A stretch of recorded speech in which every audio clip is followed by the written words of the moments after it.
আব্দুল মুত্তালিবের কাছে আব্রাহা জানতে চায়, আমাকে বলো তো, এই কাবার পেছনে কি রহস্য লুকিয়ে আছে? কেন অগণিত মানুষ এখানে ছুটে আসে আর তোমরা তাদের সাথে ব্যবসা করে এত লাভবান হও? আমি ইয়েমেনে প্রাসাদতুল্লায় গির্জা গড়ে তুলেছি শুধুমাত্র মানুষকে ইয়েমেনের প্রতি আকৃষ্ট করার জন্য, কিন্তু তারা সেখানে না গিয়ে কেন কাবাতে ছুটে আসে? আব্দুল মুত্তালিব বলেন, আমি জানি না কি এই গৃহের মাহাত্ম্য, আমি কেবল জানি এটা এক পাথরে নির্মিত ঘর মাত্র। অতঃপর আব্রাহা বলে, আমি পাথরের এই ঘর ভেঙে ফেলতে এসেছি, তবে তোমাদের কোনো ক্ষতি করব না যদি তোমরা আত্মসমর্পণ করো। আব্দুল মুত্তালিব বলেন, আমি এই ঘরের ব্যাপারে চিন্তিত নই, আমি বরং চিন্তিত আমার সেই সব ওটের ব্যাপারে যা তোমার লোকেরা ছিনিয়ে এনেছে। আর আমি চিন্তিত সেই নিরীহ নগরবাসীর ব্যাপারে যাদেরকে তোমার লোকেরা ধরে এনে নির্যাতন করছে। তুমি তাদেরকে ছেড়ে দাও আর আমার সম্পদ আমাকে ফিরিয়ে দাও। আব্দুল মুত্তালিবের এই কথা শুনে চটে যায় আব্রাহা।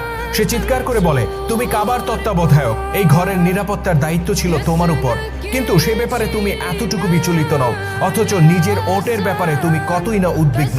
মক্কার বাসিন্দাদের দুর্ভাগ্য এই যে তারা তোমার মতো স্বার্থপর ব্যক্তিকে তাদের নেতা বানিয়েছে।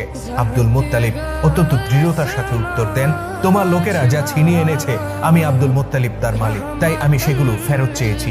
কিন্তু যে ঘরে তুমি আক্রমণ করতে যাচ্ছ তার মালিক আমি নই, যার ঘর তিনি তার নিরাপত্তার ব্যাপারে চিন্তা করবেন। আব্রাহা জানতে চায়, কে সেই মালিক? আব্দুল মুত্তালিব বলেন, তুমি যখন সেখানে যাবে তখনই এর জবাব পাবে। আব্দুল মুত্তালিবের এই উত্তরে আব্রাহা আরো চটে যায়। সে বলে, নিয়ে যাও তোমার ওট আর বন্দী মানুষদেরকে, তবে জেনে রেখো আগামীকাল যখন আমার হস্তি বাহিনী তোমার নগরীকে পিষে ফেলতে যাবে তখন তারা এতটুকু করুণাও দেখাবে না। অতঃপর নিজের ওট আর বন্দী লোকদেরকে নিয়ে ফিরে যান আব্দুল মুত্তালিব।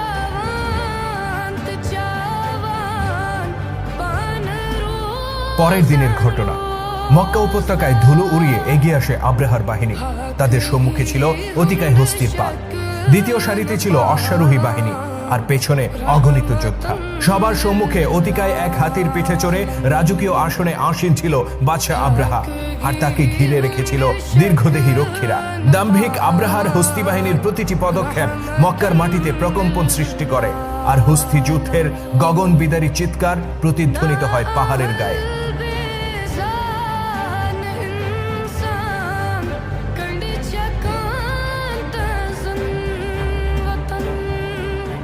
এদিকে মক্কায় তখন ঠিক বিপরীত দৃশ্য। যে মক্কা ছিল অগণিত মানুষের বিচরণ আর কোলাহলে পূর্ণ এক জনপদ, তা হয়ে ওঠে জনমানবহীন এক ভুতুরে নগরী। জীবন বাঁচাতে সবাই আশ্রয় নেয় নিকটস্থ পাহাড়ে। রয়ে যান কেবল আব্দুল মুত্তালিব। মহান পূর্বপুরুষ ইব্রাহিম আলাইহিস সালামের স্মৃতি বিজড়িত এই কাবাকে একা ফেলে তিনি যেতে পারেন না।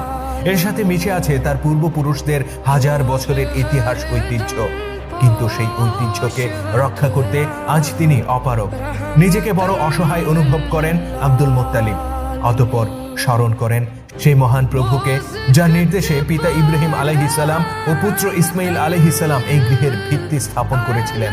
আকুল হৃদয়ে তিনি বলেন, হে বিশ্বজাহানের মালিক, এ তো তোমারই ঘর, নিজের ঘর রক্ষার দায়িত্ব কি তুমি নেবে না?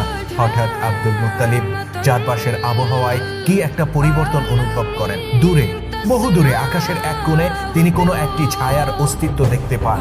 ধীরে ধীরে বড় হতে থাকে সেই ছায়া, আর শীঘ্রই সমস্ত আকাশ আচ্ছন্ন করে এগিয়ে আসতে থাকে মক্কা নগরীর দিকে।